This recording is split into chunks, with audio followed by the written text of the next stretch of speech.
स्वागत है आपका। मैं हूं आपके साथ सुमित शर्मा। नई संसद में आज नया इतिहास रचा गया है।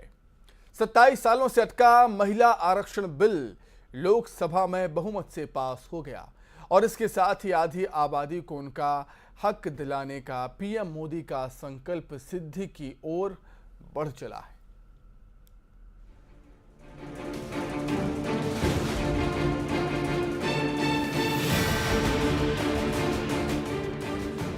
जो सदस्य इसके पक्ष में हाँ गए, जो सदस्य विरोध में ना गए, मेरे विचार में निर्णय हाँ वालों के पक्ष हुआ।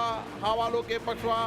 माननीय मंत्री जी अब विधेयक को प्रस्तावित करें। देश में आज नया इतिहास बना है। महिला आरक्षण बिल लोकसभा में पास हो गया। कई सरकारें आईं और गईं। कितनी ही बार महिलाओं को अधिकार दिलाने की कोशिशें की गईं, लेकिन आधी आबादी को हक नहीं मिला। महिला आरक्षण बिल 27 साल तक अटका रहा, लेकिन संकल्प की शक्ति देखिए। नई संसद भवन में पहली कार्रवाई के दौरान पीएम मोदी ने लोकसभा और विधानसभाओं में महिलाओं को आरक्षण देने का ऐलान किया। आज वोटिंग हुई और नारी शक्ति वंदन अधिनियम बहुमत से लोकसभा में पास हो गया। संसद के विशेष सत्र के तीसरे दिन पर्ची से हुई वोटिंग में बिल के समर्थन में 454 वोट और विरोध में 2 वोट पड़े। कल ये बिल राज्यसभा में पेश होगा। वहां से पास होने के बाद राष्ट्रपति की स्वीकृति के लिए जाएगा। राष्ट्रपति की स्वीकृति मिलने के बाद ये कानून बन जाएगा। जो सदस्य इसके पक्ष में हाँ गए, जो सदस्य विरोध में ना गए, मेरे विचार में निर्णय हाँ वालों के पक्ष हुआ। हाँ वालों के पक्ष हुआ। माननीय मंत्री जी अब विधेयक को प्रस्तावित करें। इस बिल के कानून बन जाने पर महिलाओं को संसद और विधानसभा में 1/3 सीटों पर आरक्षण मिलेगा। महिला आरक्षण बिल 1996 से ही अधर में लटका हुआ है। 27 सालों के दौरान कई बार महिलाओं को उनका अधिकार दिलाने की कोशिश हुई, लेकिन आरक्षण बिल पारित नहीं कराया जा सका। लेकिन अब महिलाओं को उनका अधिकार दिलाने पर पीएम मोदी का संकल्प सिद्धि की ओर बढ़ चला है। आधी आबादी को हक दिलाने की दिशा में देश ने मजबूत कदम आगे बढ़ाया है। Bureau report, news 18। वहीं इंदौर में सीएम शिवराज ने जन आशीर्वाद यात्रा में शिरकत की और इस दौरान बड़ी संख्या में लोग शामिल हुए। सीएम ने जमकर कांग्रेस पर प्रहार किए। वहीं भोपाल में किसानों को सौगात देते हुए मुख्यमंत्री कृषक मित्र योजना का शुभारंभ भी किया।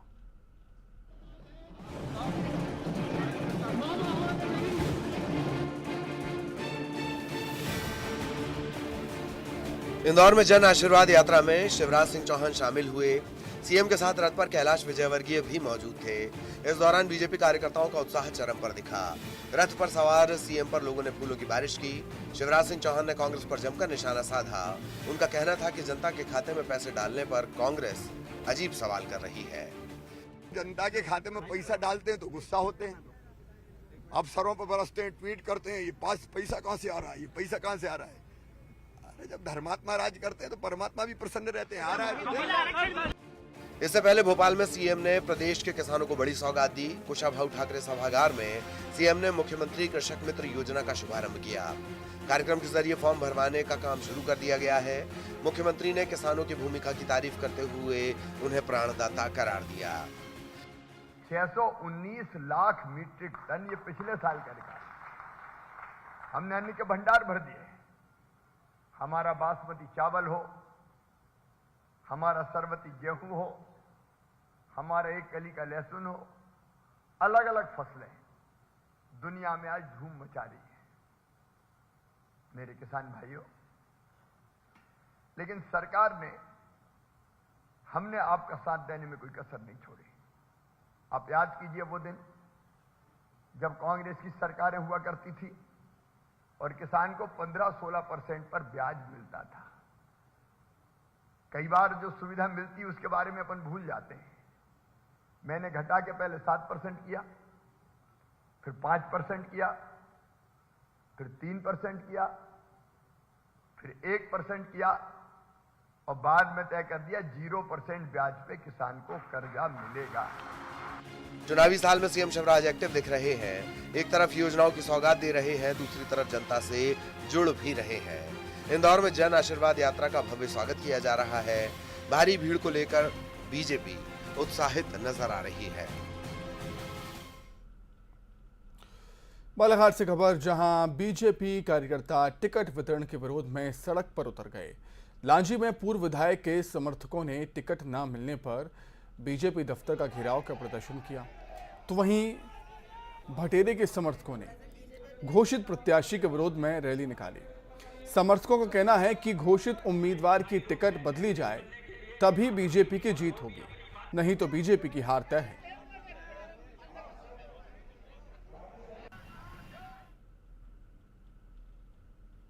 सवाल इस बात की है कि जो आदमी पार्टी में नहीं है उसको टिकट दिया गया। जो आम आदमी पार्टी का टोपी लगा के आम आदमी का प्रचार, पार्टी का प्रचार कर रहा है, उस आदमी को संगठन ने टिकट दिया। क्या भारतीय जनता पार्टी का कोई नेतृत्व तो नहीं था यहाँ लांजी किरणापुर में? है क्या इस बात को रमेश भटेरे को पहले संज्ञान में लाना था, उसके बाद ये सब चीज होना था? मोटरसाइकिल रैली के माध्यम से लांजी से सैकड़ों कार्यकर्ता बालाघाट भाजपा कार्यालय आ रहे हैं। अभी कुछ कार्यकर्ताओं से बात हुई है, अभी मेरी मुलाकात नहीं हुई है सभी से। यह सभी माननीय जो हमारे पूर्व अध्यक्ष, जिला अध्यक्ष रहे हैं रमेश भटेरे जी, उनके पक्ष में बात रखने आए हैं, ऐसा जान पड़ता है। क्योंकि भारतीय जनता पार्टी ने 39 टिकट हमारे यहाँ मध्य प्रदेश में घोषणा कर चुकी है। लांजी से राजकुमार कराई जी को पार्टी की टिकट दी गई है और ये जो कार्यकर्ता हैं इनकी मांग है कि रमेश भटेरे जी को टिकट पार्टी की दी जाना था। और जो भी उनका आग्रह है, मुझे कुछ। खबर बैतूल से, जहां कांग्रेस अपनी जन आक्रोश यात्रा के साथ बैतूल पहुंच गई है। यात्रा में शामिल कांग्रेस के पूर्व संसदीय कार्य मंत्री सुरेश पचौरी ने बड़ा बयान दिया। सुरेश पचौरी ने आदिवासी संगठन जैस के साथ गठबंधन की बात कही। पचौरी ने कहा कि प्रदेश की सरकार आदिवासियों के साथ बड़ा जुल्म कर रही है। हमारी पार्टी जल्द ही जैस के साथ एक सकारात्मक नतीजे पर पहुंचेगी। कांग्रेस की आगामी लिस्ट को लेकर पचौरी ने कहा कि लिस्ट तैयार हो गई है, चुनाव समिति समय आने पर लिस्ट जारी भी करेगी। देश में जिस ढंग से आदिवासियों पर जुल्म सितम हो रहा है और खुद एनसीआरबी के आंकड़े बता रहे हैं कि मध्य प्रदेश में आदिवासियों पर, दलितों पर, महिलाओं पर अत्याचार लगातार बढ़ते जा रहे हैं। इस सिलसिले में एक यात्रा रामू मेघवाल जी ने और विक्रांत भूरिया जी ने प्रदेश के कई जिलों से की। खंडवा जिले की तीर्थनगरी ओमकारेश्वर में आदि गुरु शंकराचार्य की 108 फीट की प्रतिमा का अनावरण कल होगा। आध्यात्मिक, सांस्कृतिक और भौगोलिक स्तर पर राष्ट्रीय एकता का सूत्रपात करने वाले साधक आदि गुरु शंकराचार्य की प्रतिमा के अनावरण के साथ ही ओमकारेश्वर में अद्वैत लोक की आधारशिला भी रखी जाएगी। कल सीएम शिवराज की मौजूदगी में प्रतिमा का अनावरण होना है। अनावरण कार्यक्रम में जूना अखाड़ा के महामंडलेश्वर स्वामी अवधेशानंद सहित देश के 1300 संत और महंत मौजूद रहेंगे। कल सुबह 11 बजे सीएम शिवराज सिंह चौहान पहुंचेंगे। वैदिक यज्ञ अनुष्ठान के साथ आहुति होगी, तो वहीं शैव परंपरा के नृत्यों की प्रस्तुतियां भी होंगी।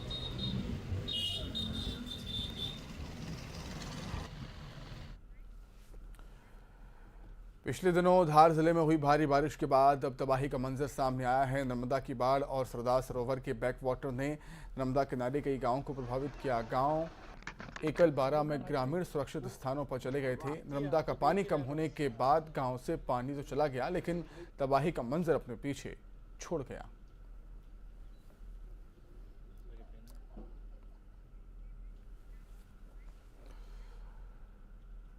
तो वहीं खरगोन में भारी बारिश और नर्मदा की बाढ़ से कई गांवों में पानी घुस गया, जिससे लोग बेघर हो गए और फसल भी बर्बाद हुई है किसानों की।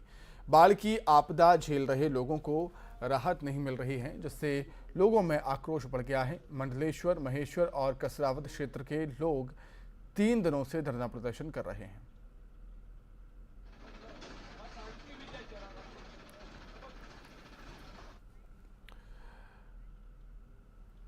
खबर भिंड से, जहां के दबोहा गांव में एक परिवार में बेटे के जन्म के जश्न में लोग इतने मशगूल हो गए कि वो दूसरों की सुविधा भी भूल गए।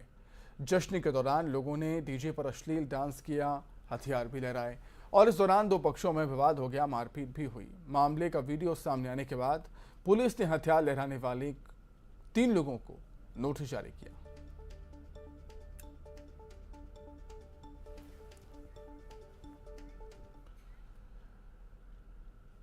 बुरहानपुर जिले में टमाटर की हालत इन दिनों खराब है। कभी 200 रुपए किलो में बिकने वाला टमाटर अब ग्राहक 2 रुपए किलो में भी खरीदने को तैयार नहीं, जिसके चलते टमाटर सड़ने लगे हैं। किसानों की चिंताएं बढ़ने लगी हैं।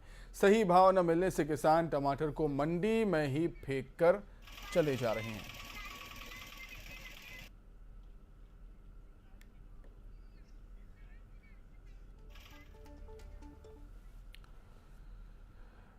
मध्य प्रदेश में व्यापारियों के बाद अब कृषि मंडी कर्मचारियों ने भी अनिश्चितकालीन हड़ताल शुरू कर दी।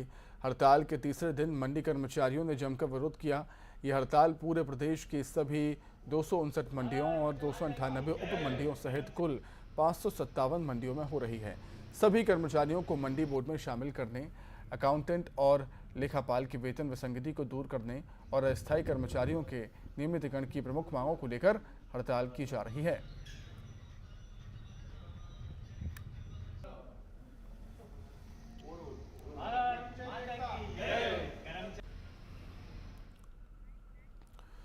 प्रदेश में चल रही पटवारी संघ की हड़ताल पर कांग्रेस ने समर्थन किया है। खरगोन पहुंचे प्रदेश के पूर्व कृषि मंत्री और विधायक सचिन यादव ने पटवारी संघ की 5 सूत्री मांगों का समर्थन किया। सचिन यादव का कहना है कि 2023 में कांग्रेस की प्रदेश में सरकार बनते ही पटवारियों की मांगें पूरी की जाएंगी। शासन को चाहिए कि तत्काल प्रभाव से जो है हमारे पटवारी साथियों की जितनी भी जायज़ मांगे जो उनने मुझे अभी बताई हैं, मैं समझता हूँ कि सारी जायज़ मांगे हैं और इनको सरकार को बिल्कुल समय बर्बाद ना करते हुए तत्काल हमारे सभी पटवारी साथियों की जायज़ मांगों को मानना चाहिए। कांग्रेस समर्थन देगी? निश्चित रूप से कांग्रेस पार्टी। छत्तीसगढ़ कांग्रेस अध्यक्ष के खिलाफ शिकायत बीजेपी विधि प्रकोष्ठ ने की है। कांग्रेस प्रदेश अध्यक्ष दीपक बैज, सोशल मीडिया संयोजक बिस्सा के खिलाफ थाने में शिकायत हुई। G20 बैठक को लेकर भ्रामक जानकारी फैलाने का आरोप है। कांग्रेस के ट्विटर हैंडल से झूठ फैलाने का आरोप।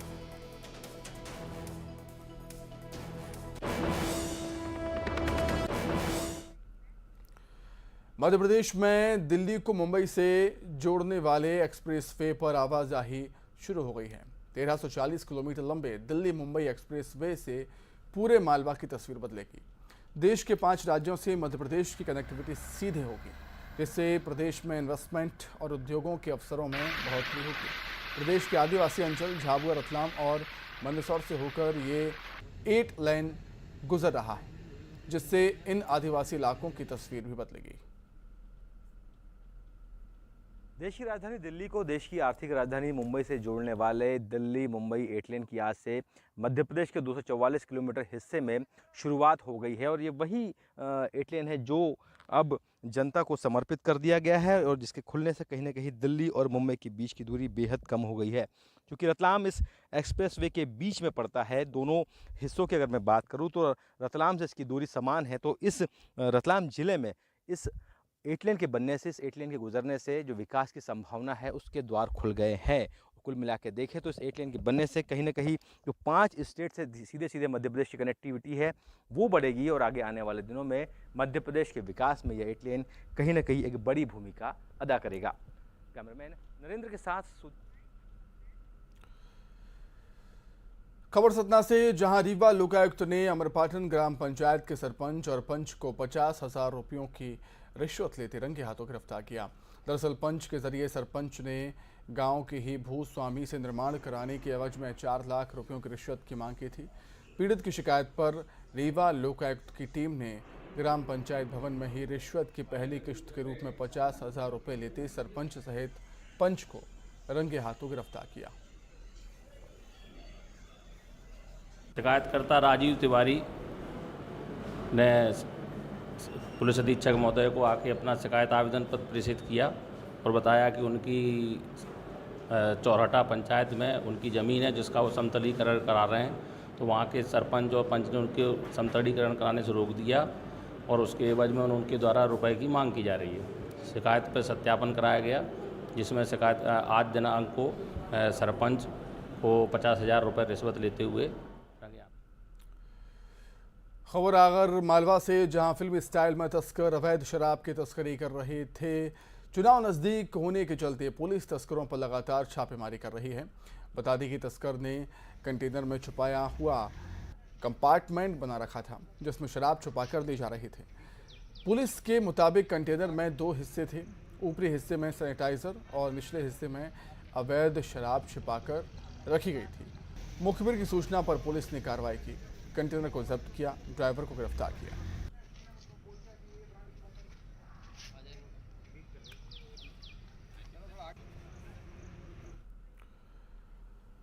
उज्जैन पुलिस ने अंतर्राज्यीय गिरोह का पर्दाफाश किया है और 4 बदमाशों को पकड़ने में सफलता हासिल की। शातिर बदमाश महिलाओं को बर्तन चमकाने, सोने चांदी की पॉलिश करने के बहाने नकली सोना पकड़ाकर फरार हो जाते थे। पुलिस ने अपराधियों से लाखों रुपए का सोना भी जब्त किया।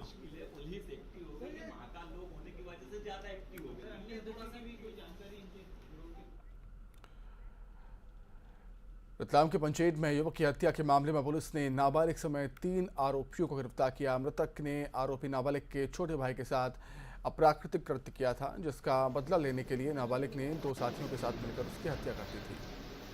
मतलब उसमें एग्जैक्ट कहाँ पे वो 363 वाला मामला जो पेंडेंसी कहाँ पर है, उसकी चाकू मार के हत्या कर दी गई। दतिया पुलिस ने ऑनलाइन फ्रॉड गैंग का भांडाफोड़ किया है। पुलिस ने गैंग के 2 आरोपियों को गिरफ्तार किया। गैंग सरकारी योजनाओं का लाभ दिलाने के लिए लोगों के बैंक खातों में बैंक खाते खुलवाती थी और इन खातों में क्रिकेट बैटिंग का पैसा ट्रांजैक्शन करवाते थे। ये पूरा पैसा हवाला कारोबार में इस्तेमाल किया जाता था।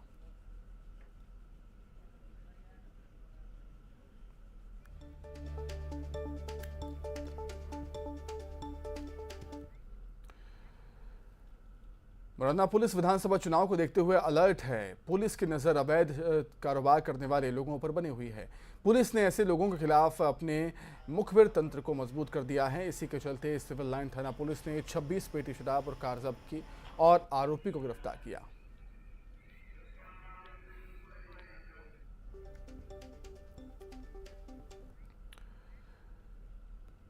खबर श्योपुर से, जहां पुलिस ने पार्वती नदी में हो रहे अवैध खनन पर बड़ा एक्शन लिया है। बता दें कि बड़ौदा पुलिस को सूचना मिली थी, नदी किनारे रेत का खनन जारी है। मौके पर पहुंची पुलिस ने ट्रैक्टर ट्रॉली पर कार्रवाई करते हुए इन्हें जब्त कर लिया। पुलिस ने बताया कि एक ट्रैक्टर को ललितपुर चौराहे से और दूसरे को राजीव गांधी स्कूल के सामने से पकड़ा है।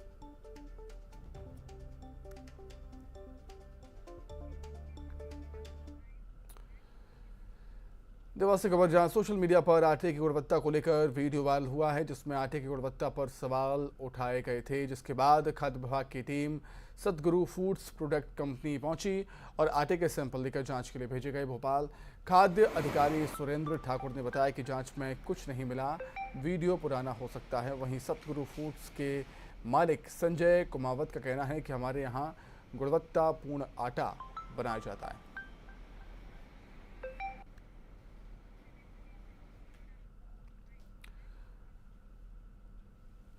बुरहानपुर से खबर है, जहां ग्रामीणों की अनोखी पहल देखने को मिली। बता दें कि धुलकोट के झेर पांजरिया गांव के लोगों ने गांव के बच्चों के लिए स्कूल बनाया। ग्रामीणों ने वन विभाग के सहयोग से चंदा जमा कर स्कूल का निर्माण किया। वहां आदिवासी समुदाय के बच्चों को मुफ्त में पढ़ाया जा रहा है। इस स्कूल में नर्सरी से कक्षा 8 तक की पढ़ाई होती है।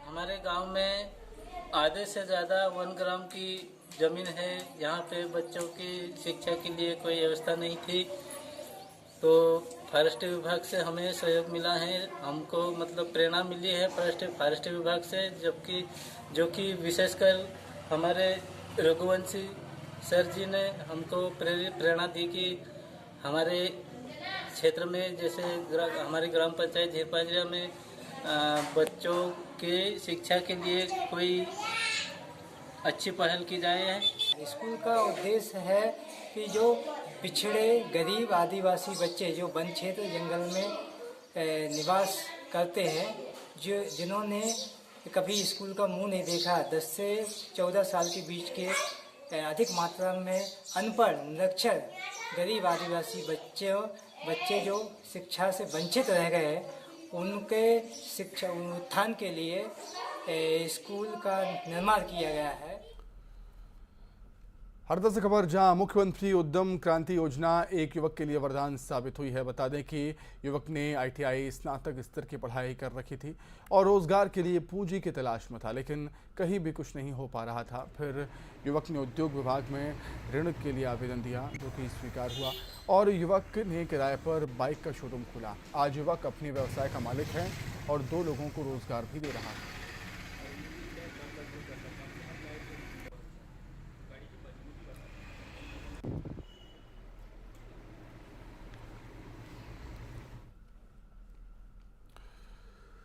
बुरहानपुर में गणेश मंडल ने केला फसल के रेशों से गणपति बप्पा की इको फ्रेंडली प्रतिमा बनाई है। प्रतिमा की ऊंचाई 5 फीट है। खास बात यह है कि भगवान गणेश का मुकुट, मोदक, मूषक राज और सभी अस्त्र शस्त्र केला रेशे से निर्मित हैं।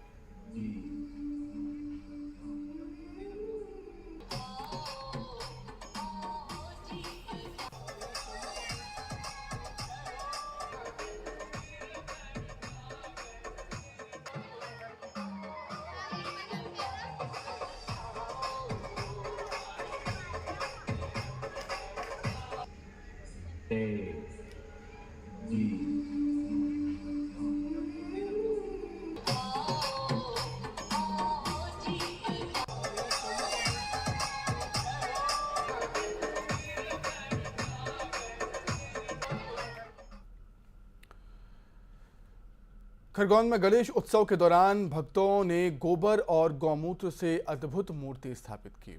मूर्ति की खास बात यह रही कि इसे बनाने में 1 रुपये का भी खर्च नहीं आया। मूर्ति देखने के लिए हजारों की संख्या में भक्त जुटे हैं।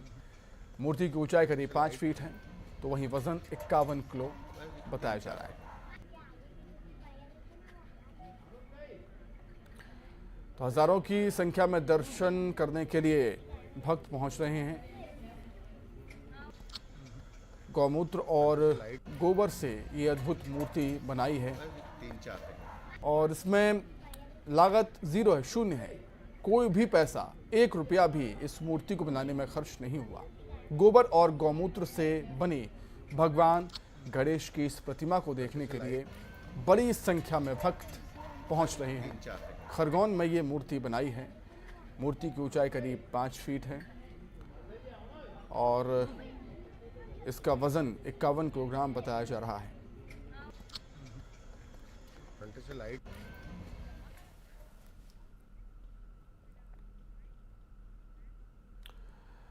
तो इसी के साथ ही फिलहाल इस बुलेटिन में इतना ही। खबर लगातार जारी है। नमस्कार।